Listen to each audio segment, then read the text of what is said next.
കൊച്ചി വന്നതിൽ പിന്നെ മുടി ഏത് വഴിക്കാണോ പോകുന്നതെന്ന് എനിക്കറിയില്ല.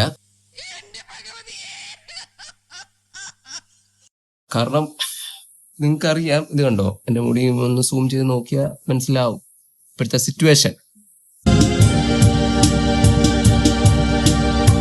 കണ്ടോ മുടി കയറിയത് കണ്ടോ. വിഷമമൊന്നുമില്ല, എന്നാലും ചെറിയൊരു സങ്കടം.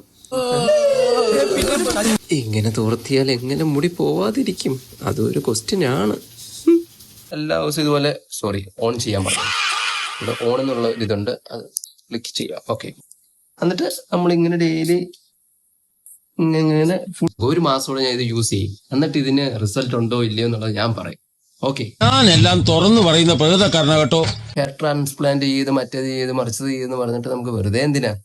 ഉള്ളത് എങ്ങനെയും സൂക്ഷിക്കുക, അതാണ് നമുക്ക് ഏറ്റവും വലിയ കാര്യം, അല്ലേ? അതെ.